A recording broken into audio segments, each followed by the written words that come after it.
We started writing Beautiful Creatures when we talked about how all the teens in our lives were so impacted by the supernatural fiction that they were reading. And that we were reading. I think the supernatural in general is really appealing right now. It's like how science fiction was in the 50s. It's a way of talking about powerful, dangerous, realistic feelings. We said we should do this. We had a story we wanted to tell, and the minute we went home, our teenagers were all over us and basically dared us to write the book. Beautiful Creatures was really inspired by our love of the South and wanting to tell a story about what it's like to be different. And it's about a boy who feels very trapped by the small town that he lives in. A girl moves into town who is really different. He has to decide what's more important to him, belonging to the fishbowl that is the town of Gatlin, or to follow his heart. We have an incredibly strange writing process that defies explanation. People ask us about it all the time. Our actual writing voice is incredibly similar, which I think is a fluke. It's not something that we would have expected or you can control.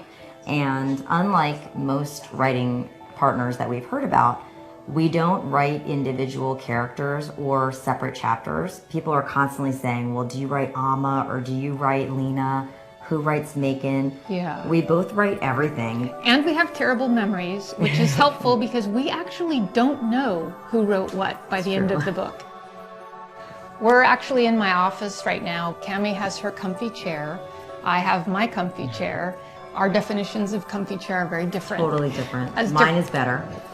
Our writing process involves Diet Coke, many empty boxes of Wheat Thins, and if the writing goes past midnight, Jack in the Box. So this summer, we took a little trip to South Carolina, to Charleston. We wanted to see all those places and smell magnolias and walk plantations, and we spent Spanish moss. We spent an excessive amount of time in the graveyard too. Why are graveyards so beautiful and fascinating? Because graveyards are about history. They're about love. Yeah, they're about seeing that somebody was loved and is remembered.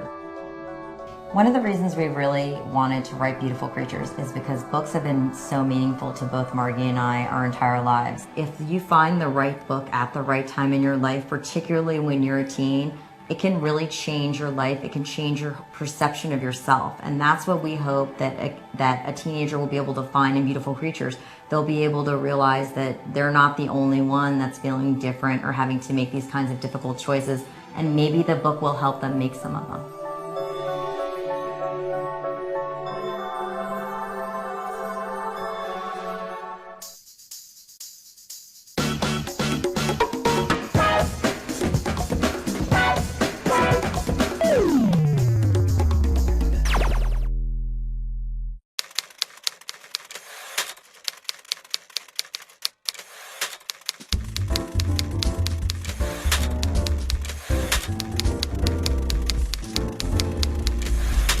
We wrote this book on a dare from the teenagers in our lives. I have teenage daughters. Cami has teenage students.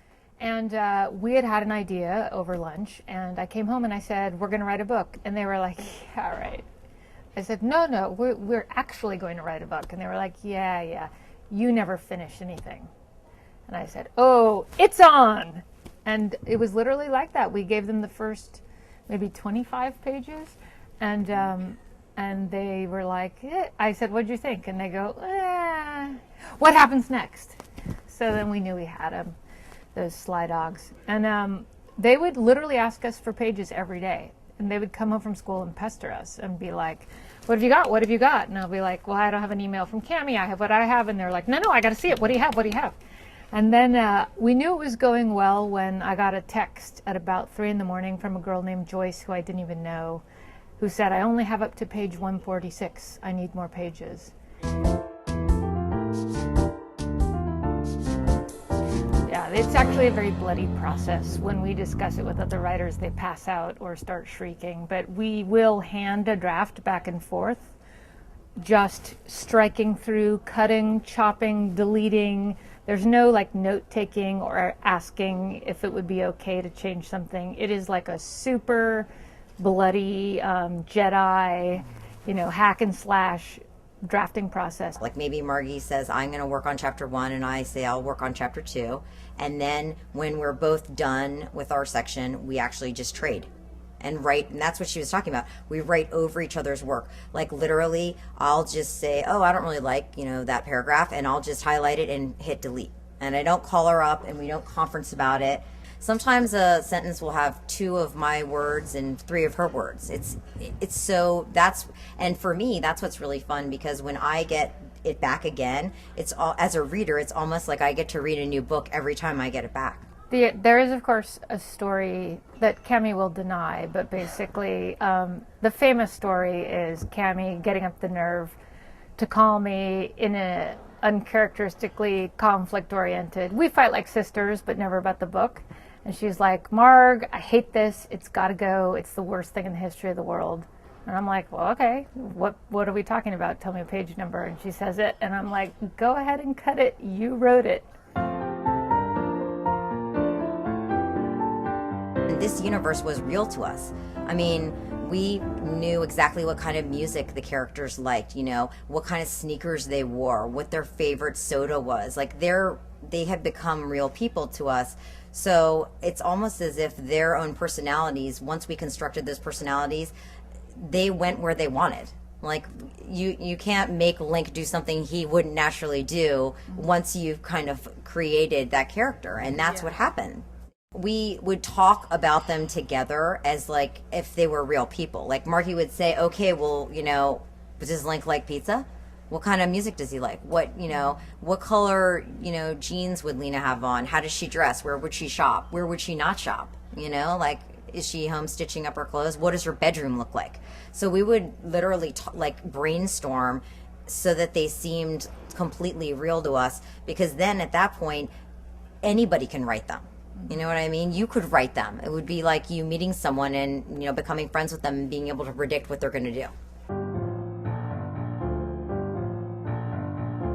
Own it, own what you're willing to feel, let it all be painful and difficult, say all the hard things, just get it out on the page. Get a friend.